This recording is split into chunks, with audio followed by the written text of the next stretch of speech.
ಎಲ್ರಿಗೂ ನಮಸ್ಕಾರ. ಈ ದಿನ ಎಲೆಕೋಸಿನ ಪಲ್ಯ ಮಾಡುವ ವಿಧಾನ ನೋಡೋಣ. ನಾನಿಲ್ಲಿ ಬಾಣಲೆಗೆ 5 ರಿಂದ 6 ಟೇಬಲ್ ಸ್ಪೂನ್ನಷ್ಟು ಎಣ್ಣೆಯನ್ನು ಹಾಕ್ಕೊಂಡಿದ್ದೀನಿ. ಎಣ್ಣೆ ಕಾಯ್ದ ನಂತರ ಸ್ವಲ್ಪ ಸಾಸಿವೆ, ಸ್ವಲ್ಪ ಜೀರಿಗೆಯನ್ನು ಹಾಕ್ಕೊಳ್ತಾ ಇದ್ದೀನಿ.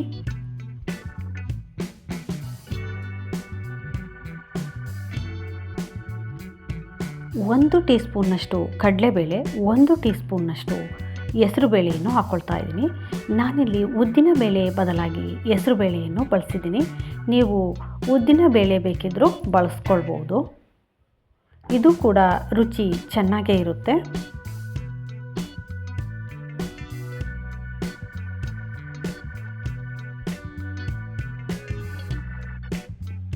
ನಾಲ್ಕರಿಂದ 5 ಹಸಿರು ಮೆಣಸಿನಕಾಯಿನ ಕಟ್ ಮಾಡಿ ಸೇರಿಸಿದ್ದೀನಿ. 2 ಒಣ ಮೆಣಸಿನಕಾಯಿನ ಮುರಿದು ಬಿಟ್ಟು ಹಾಕ್ಕೊಂಡಿದ್ದೀನಿ. ಸ್ವಲ್ಪ ಇಂಗು,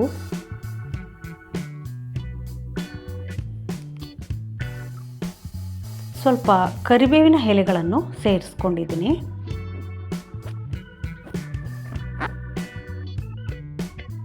ಒಂದು ಈರುಳ್ಳಿಯನ್ನು ಚಿಕ್ಕದಾಗಿ ಕಟ್ ಮಾಡಿ ಸೇರಿಸ್ಕೊಂಡಿದ್ದೀನಿ. ಈರುಳ್ಳಿ ಬಣ್ಣ ಬದಲಾಗುವವರೆಗೂ ಸಣ್ಣ ಉರಿಯಲ್ಲಿ ಇಟ್ಕೊಂಡ್ಬಿಟ್ಟು ಬಾಡಿಸ್ಕೊಳ್ಬೇಕು.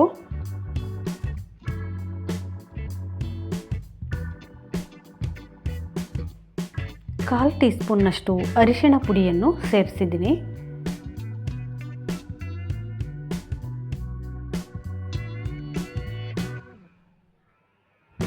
ಕಾಲು ಕೆಜಿಯಷ್ಟು ಎಲೆಕೋಸನ್ನು ಬಿಸಿ ನೀರಿನಲ್ಲಿ ತೊಳೆದುಬಿಟ್ಟು ಚಿಕ್ಕದಾಗಿ ಕಟ್ ಮಾಡಿ ಹಾಕ್ಕೊಂಡಿದ್ದೀನಿ.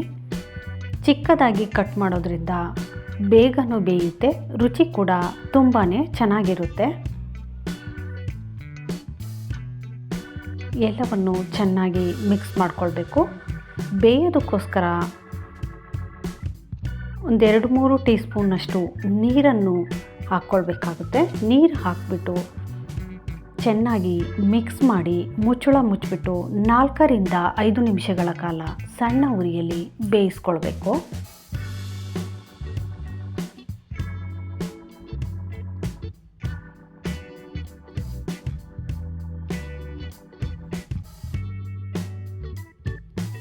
ಈಗ ಎಲೆಕೋಸು ಚೆನ್ನಾಗಿ ಬೆಂದಿರುತ್ತೆ. ಕೊನೆಯಲ್ಲಿ ಉಪ್ಪನ್ನು ಸೇರಿಸ್ಕೊಂಡಿದ್ದೀನಿ. 1 ಬಟ್ಟಲಿನಷ್ಟು ಹಸಿ ಕಾಯಿ ತುರಿನ ಸೇರಿಸ್ಕೊಳ್ತೀನಿ.